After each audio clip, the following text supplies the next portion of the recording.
आकाशवाणी भोपाल से प्रस्तुत है प्रादेशिक समाचार।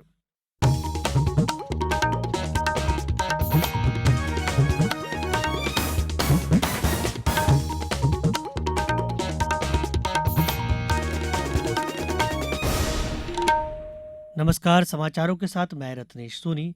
सबसे पहले मुख्य समाचार। भारत का यूपीआई फ्रांस में शुरू होगा।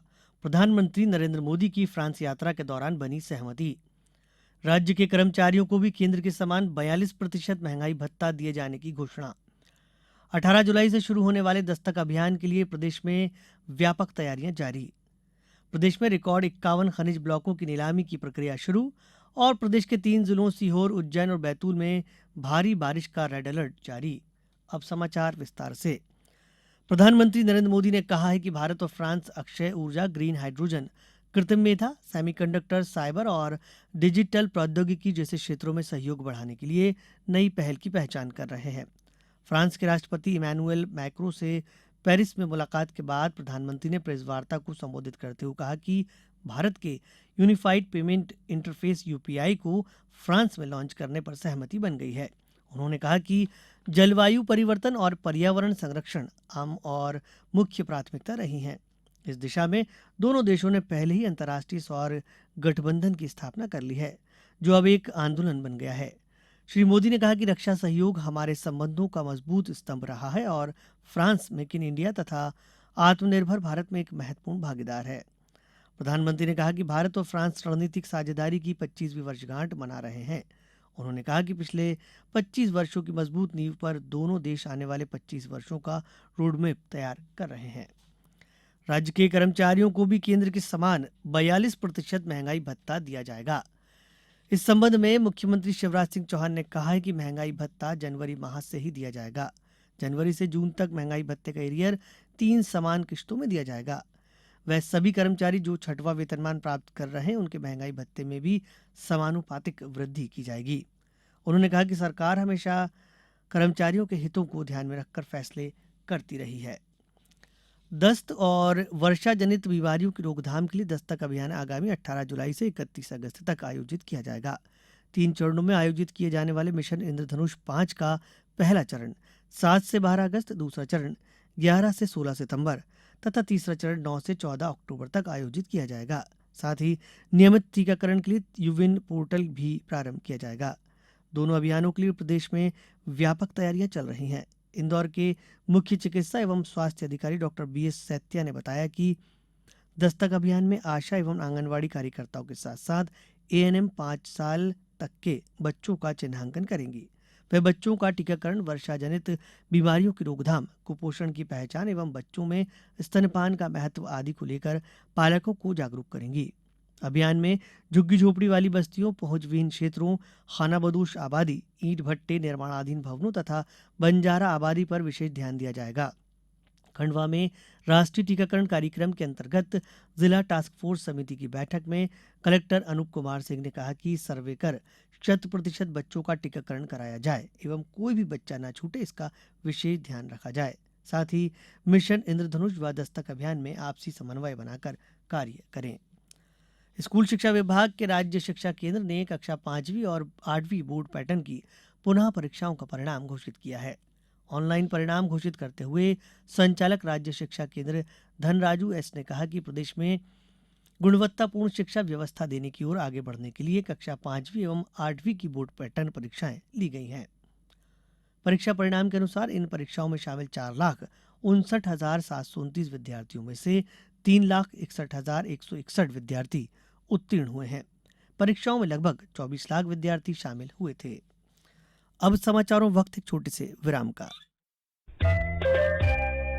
ये समाचार आप आकाशवाणी भोपाल से सुन रहे हैं। हमारे समाचारों को अब आप कभी भी और कहीं भी अपनी सुविधा के अनुसार सुन सकते हैं। ये समाचार बुलेटिन YouTube, ट्विटर और फेसबुक पर AIR न्यूज भोपाल पेज पर भी सुने जा सकते हैं। इसके अलावा आप हमारी वेबसाइट newsonair.nic.in पर अथवा AIR न्यूज ऐप पर भी समाचार सुन सकते हैं। प्रदेश ने कल रिकॉर्ड संख्या में 51 खनिज ब्लॉकों की नीलामी के लिए निविदा आमंत्रण नोटिस जारी किया है। ये किसी भी राज्य द्वारा एक ही किश्त में नीलामी के लिए अधिसूचित खनिज ब्लॉकों की सबसे अधिक संख्या है। इन 51 ब्लॉकों में 14 खनिज शामिल हैं, जिनमें ग्रेफाइट और वैनेडियम जैसे रणनीतिक और महत्वपूर्ण खनिज तथा मैंगनीज, बॉक्साइट, चूना पत्थर, लौह अयस्क, बेस मेटल और सोना जैसे अन्य प्रमुख खनिज शामिल हैं। जिन 51 खनिज ब्लॉकों के लिए एनआईटी जारी की गई है, उनमें से 13 ब्लॉक खनन पट्टे के लिए और 38 ब्लॉक कंपोजिट लाइसेंस के लिए हैं। वर्ष 2015 में नीलामी व्यवस्था प्रारंभ होने के बाद विभिन्न प्रमुख खनिज भंडार वाले राज्यों द्वारा 754 ब्लॉकों को नीलामी के लिए रखा गया है, जिनमें से 276 ब्लॉकों की सफल नीलामी की गई है। केंद्र सरकार ने इसके लिए मध्य प्रदेश की सराहना की है। खनिज साधन मंत्री बृजेंद्र प्रताप सिंह ने इस उल्लेखनीय उपलब्धि पर विभाग के अधिकारियों कर्मचारियों को बधाई दी है। मुख्यमंत्री शिवराज सिंह चौहान ने विद्युत वितरण कंपनियों में हड़ताल के कारण हटाए गए आउटसोर्स कार्मिकों को दोबारा कार्य पर रखने के निर्देश दिए हैं। ऊर्जा मंत्री प्रद्युम्न सिंह तोमर ने बताया कि जल्द इन्हें कार्य पर रखने की कार्यवाही की जाएगी। हड़ताल के कारण निकाले गए आउटसोर्स कार्मिकों के प्रतिनिधिमंडल ने मुख्यमंत्री से भेंट कर खेद व्यक्त किया और दोबारा ऐसा नहीं करने का भरोसा दिलाया है। आयुष विभाग में 5 विभागीय सेवाओं को लोक सेवा गारंटी अधिनियम के अंतर्गत अधिसूचित किया गया है। इन सेवाओं के लिए समय सीमा तय की गई है। जिन सेवाओं को शामिल किया गया उनमें आयुष चिकित्सकों का पंजीयन, आयुष चिकित्सकों का प्रोविजनल पंजीयन, अन्य प्रदेश में पंजीयन के लिए एनओसी जारी किया जाना, आयुर्वेद औषधि निर्माण लाइसेंस जारी करने के साथ ही होम्योपैथी औषधि निर्माण लाइसेंस जारी करना शामिल है। इसकी प्रक्रिया के लिए 30 कार्य दिवस की समय सीमा तय की गई है। केंद्र सरकार की योजना के अंतर्गत प्रदेश में आयुष मिशन योजना के क्रियान्वयन के लिए राज्य स्तर पर आयुष मिशन सोसाइटी योजना के क्रियान्वयन के लिए राज्य स्तर पर आयुष मिशन सोसाइटी का गठन किया गया है। प्रदेश में व्यापक वर्षा जारी है। पिछले 24 घंटों के दौरान राज्य के लगभग सभी संभागों में बारिश रिकॉर्ड की गई है।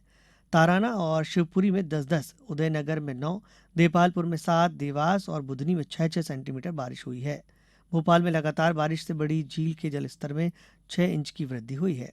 मौसम विभाग ने आज 3 जिलों सीहोर, उज्जैन और बैतूल में भारी बारिश का रेड अलर्ट जारी किया है।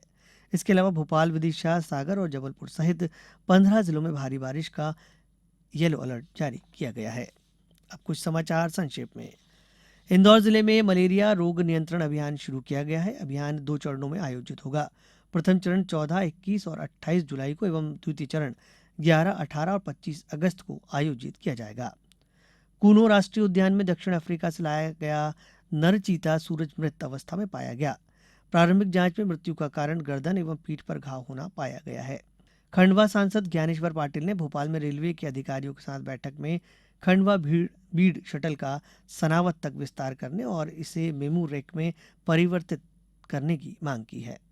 विदिशा जिले में अधिक से अधिक डिजिटल तकनीकी का प्रयोग करने हेतु प्रोत्साहित करने के लिए 25 से 31 जुलाई तक जिले में डिजिटल सप्ताह का आयोजन किया जाएगा। श्योपुर जिले के विभिन्न कार्यालयों में अनुपस्थित पाए गए 172 कर्मचारियों का एक दिन का वेतन काटने की कार्यवाही की जाएगी। शासकीय आदर्श महाविद्यालय डिंडोरी में नेहरू युवा केंद्र डिंडोरी द्वारा जिला स्तरीय युवा उत्सव का कार्यक्रम संपन्न हुआ। मुख्य अतिथि केंद्रीय राज्य मंत्री फग्गन सिंह कुलस्ते ने कार्यक्रम को संबोधित किया। शिवपुरी जिले में शासकीय स्नातकोत्तर महाविद्यालय शिवपुरी में जिला एवं विधानसभा स्तरीय मास्टर ट्रेनर का विधानसभा निर्वाचन संबंधी प्रशिक्षण का कल आयोजन किया गया। अंत में मुख्य समाचार एक बार फिर। भारत का यूपीआई फ्रांस में शुरू होगा। प्रधानमंत्री नरेंद्र मोदी की फ्रांस यात्रा के दौरान बनी सहमति। राज्य के कर्मचारियों को भी केंद्र के समान 42% महंगाई भत्ता दिए जाने की घोषणा। 18 जुलाई से शुरू होने वाले दस्तक अभियान के लिए प्रदेश में व्यापक तैयारियां जारी। प्रदेश में रिकॉर्ड 51 खनिज ब्लॉकों की नीलामी की प्रक्रिया शुरू और प्रदेश के 3 जिलों सीहोर, उज्जैन और बैतूल में भारी बारिश का रेड अलर्ट जारी। इस बुलेटिन में इतना ही। नमस्कार।